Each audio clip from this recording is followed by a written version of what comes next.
Halo teman-teman, bertemu lagi di channel Guru BK Konselor. Teman-teman, di video kali ini kita akan bersama-sama membahas pemilihan mata pelajaran untuk kelas 10 ke kelas 11 di tahun ajaran 2023-2024 ini. Mengapa saya anggap penting? Mengingat peran guru BK di kurikulum Merdeka ini sangatlah besar, teman-teman. Karena eh, di apa yang disampaikan oleh Kementerian Pendidikan bahwasanya guru BK memang tidak memiliki jam khusus untuk layaknya seperti guru mata pelajaran. Namun guru BK memiliki tanggung jawab yang besar dalam membantu mendampingi siswa kita memilih pemilihan mata pelajaran dan sekolah lanjutan. Artinya mulai dari kelas 10, 11, 12 kita harus sudah memiliki data-data yang valid untuk mampu merekomendasikan anak kita ke perguruan tinggi seperti itu. Nah, dalam hal ini kita akan membahas tentang mata pelajaran pilihan ya, di mana sekarang sudah di tanggal 8. Kalau di kalender pendidikan itu pada umumnya tanggal 17 kita sudah masuk tahun ajaran ya untuk semester ganjil. Nah, eh, tentu kalau untuk kelas 11 ya artinya kita sudah mulai memilih mata pelajaran yang akan dia pilih. Nah, peran guru BK di mana seperti itu ya. Nah, di grup juga banyak teman-teman yang bertanya bagaimana tentang eh, peran guru BK dalam pemilihan mata pelajaran ini. Saya mau mengajak teman-teman untuk melihat panduan pemilihan mapel SMA ya. Di sini dikeluarkan oleh Kementerian Pendidikan, Kebudayaan, Riset dan Teknologi tahun 2022. Silakan download teman-teman ya dan kita bersama-sama ya pelan-pelan untuk membaca panduan ini sampailah kepada rekomendasi dari guru BK. Silakan download di deskripsi video. Kalau sudah, teman-teman akan melihat ini ya, panduan pemilihan mata pelajaran pilihan di SMA atau MA bentuk lain yang sederajat. Nah, kebetulan saya 1 bulan yang lalu ya kami di sini di provinsi mendapat undangan sekaligus narasumber salah satu penulis dari modul ini ya, modul panduan pemilihan mapel ini, yaitu Pak Purnama Sidik dari SMA 1 Lembang. Nah, beliau menyampaikan mengenai panduan pemilihan SMA ini ya, panduan pemilihan mapel untuk SMA ini. Oke, teman-teman, di sini ada kata pengantar ya, kemudian prakata, kemudian daftar isi. Kalau kita lihat dari pendahuluan latar belakang ini, memang menekankan kepada guru BK untuk menguasai dulu apa itu minat, bakat, dan kemampuan modul ini di dalam memberikan opsi kepada guru BK atau sekolah untuk menerapkan kurikulum merdeka. Oke, kita lihat pada, coba teman-teman baca di halaman 3 dulu, prinsip pemilihan mata pelajaran. Di situ ya ada penjelasannya. Dalam melakukan pemilihan mata pelajaran, salah satu hal yang sangat penting dilakukan adalah memperhatikan minat dan bakat dan kemampuan peserta didik. Satuan pendidikan dapat memfasilitasi peserta didik untuk melakukan eksplorasi minat, bakat, dan kemampuannya. Di sini peran guru BK dinilai sangat vital, sangat penting untuk apa ya, untuk memperhatikan minat bakat siswa kita. sehingga kita mampu memberikan rekomendasi yang benar yang sesuai dengan minat bakat anak-anak tersebut. Jadi ketika kita menyampaikan kepada siswa, ini form yang harus kalian isi, misalnya ada form yang harus kalian isi, dan kalian harus segera mengisi. Jangan apa ya istilahnya itu, jangan asal mengisi seperti itu. Guru BK memberikan pengantar terlebih dahulu. Kita edukasi dulu pada anak-anak kita bahwasanya dengan memilih mata pelajaran A, B, C, D ini ya, kalian harus berkesinambungan dengan minat bakat serta tujuan pendidikan lanjutan kalian seperti itu. Nah, di sini minat bakat adalah ketertarikan pada suatu objek. Harlock berpendapat bahwa minat merupakan sumber motivasi bagi individu untuk melakukan sesuatu. Dalam panduan ini, minat yang dimaksud adalah minat karir, yaitu minat peserta didik dalam merencanakan dan menentukan berbagai alternatif karir, serta aktivitas yang dapat mendukung pilihan karirnya. Bakat merupakan kemampuan yang dimiliki individu yang ditampilkan secara produktif, cepat dikuasai, dan tampil lebih baik dibandingkan dengan orang lain. Karena bakat itu bawaan lahir, sehingga tentu dia memiliki keterampilan yang meskipun tidak diasah, dia memiliki bakat itu. Dia memiliki potensi itu, artinya bakat ya. Kemampuan adalah kapasitas seseorang untuk melakukan beragam tugas dalam suatu kegiatan atau pekerjaan.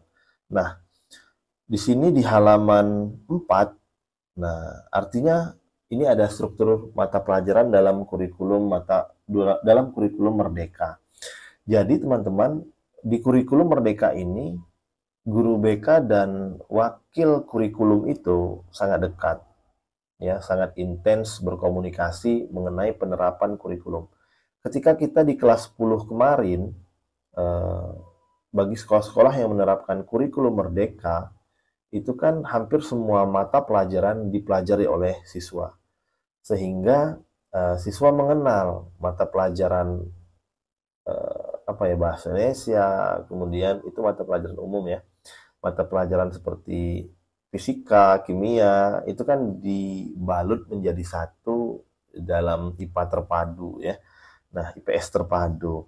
Sehingga mereka mengenal bahwasanya, oh, saya sepertinya ada deh di sini. Saya sepertinya kurang tertarik dengan ini. Nah, jadi hal itu menunjukkan bahwasanya ketika dari kelas 10 ke kelas 11 ini, intensitas komunikasi antar guru BK dan kurikulum itu harus sejalan.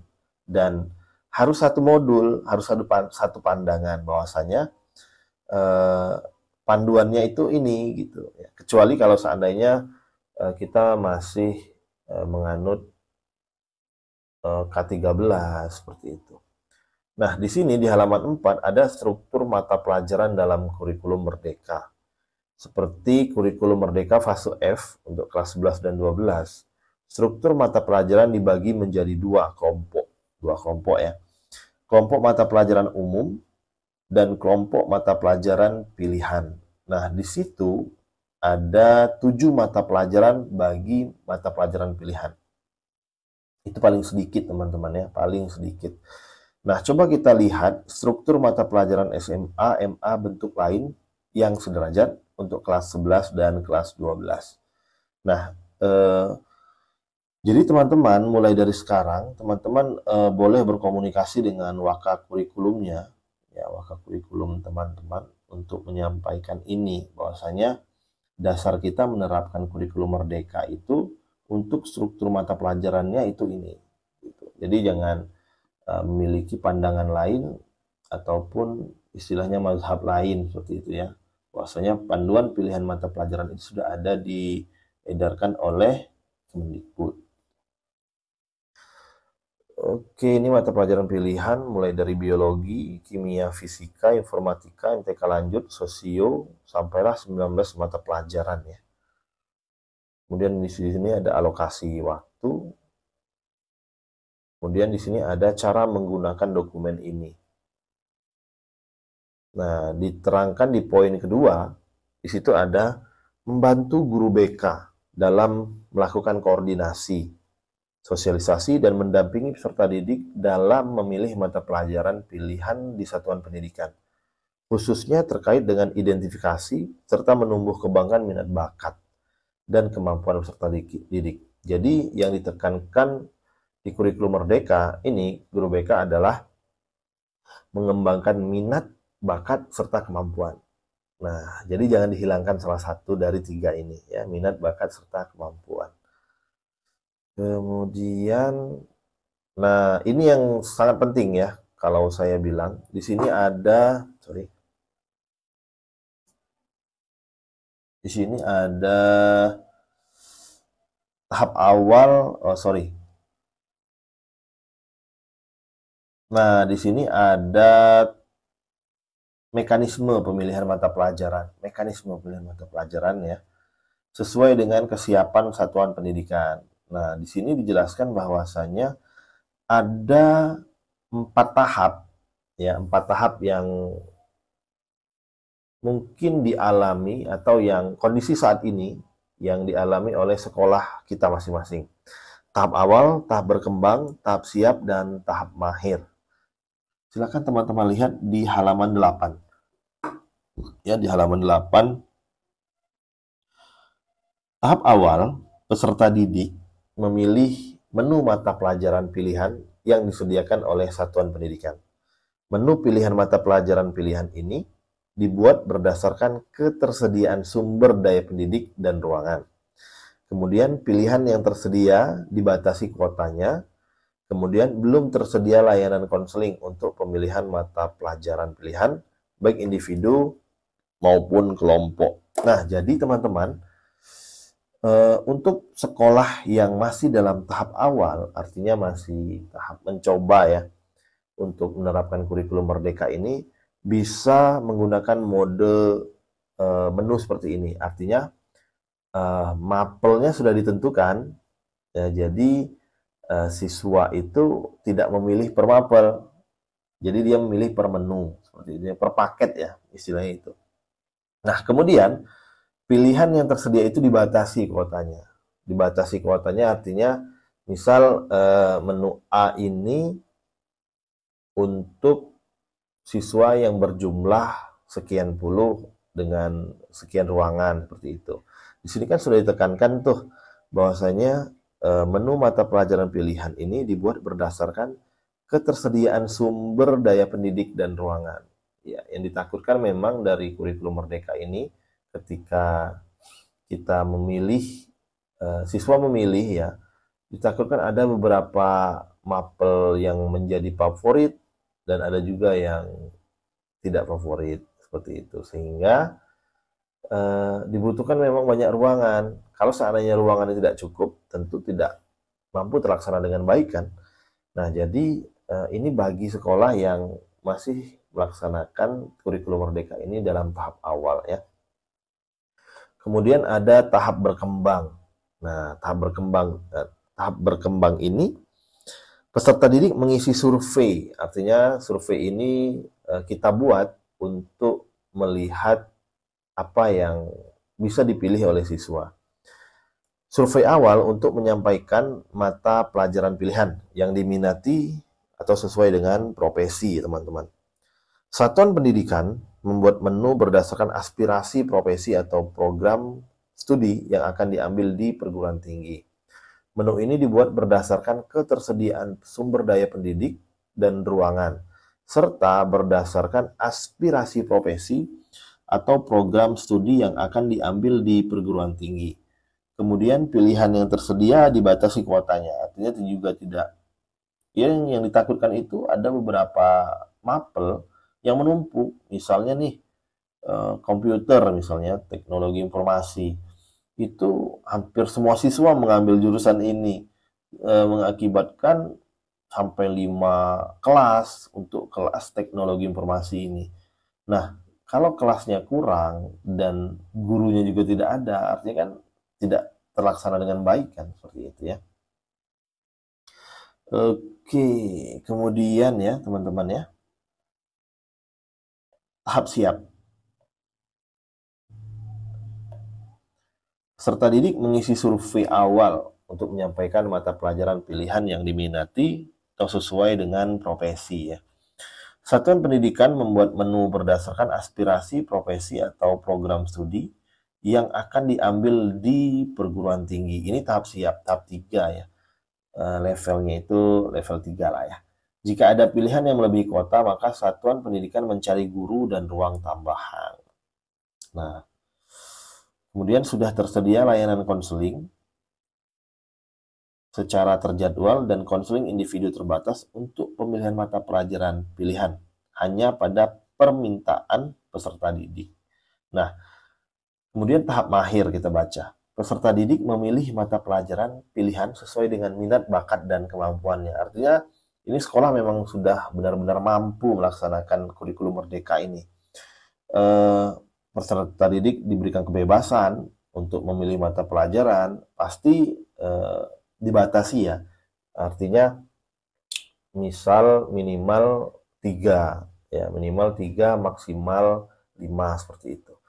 Nah, kemudian untuk BK-nya yang saya baca ini, sudah tersedia layanan konseling kelompok secara terjadwal dan ditindaklanjuti melalui konseling individu untuk pemilihan mata pelajaran pilihan kepada seluruh peserta didik. Artinya, untuk melaksanakan ini, guru BK sendiri memiliki keleluasaan di dalam memberikan penyampaian ya kepada peserta didik, entah itu melalui kelas besar maupun secara individu, sehingga apa yang ingin disampaikan oleh guru BK itu tersampaikan, tersalurkan dengan baik dan benar.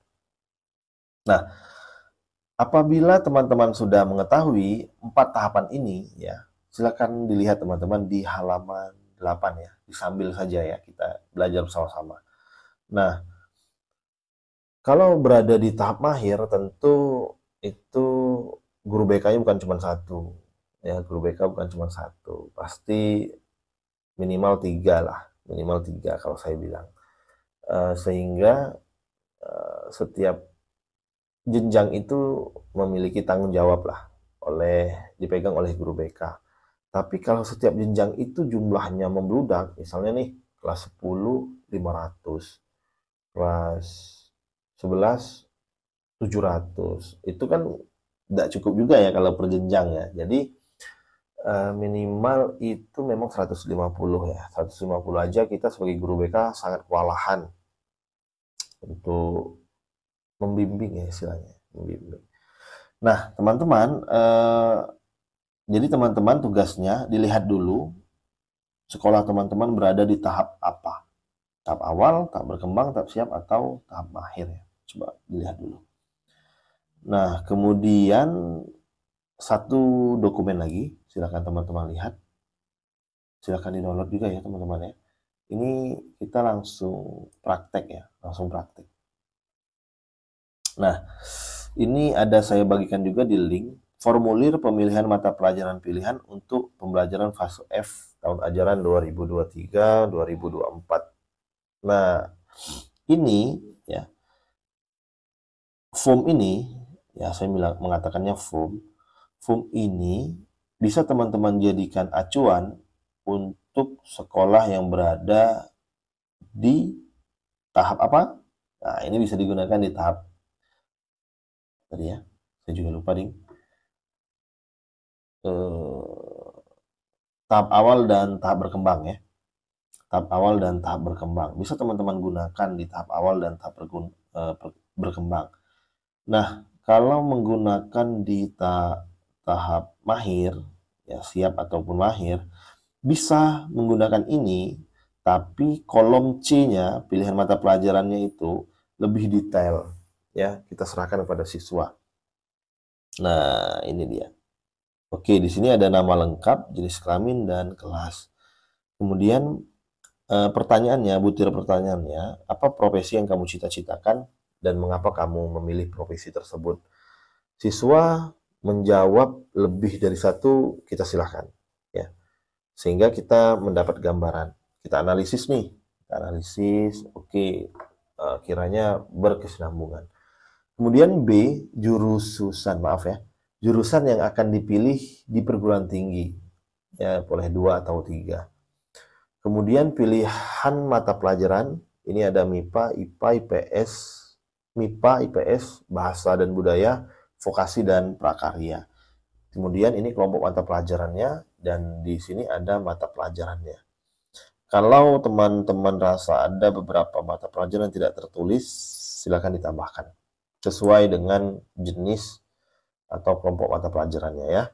Kemudian ada mengetahui kepala sekolah, orang tua, rekomendasi guru BK, dan peserta didik. Nah, jadi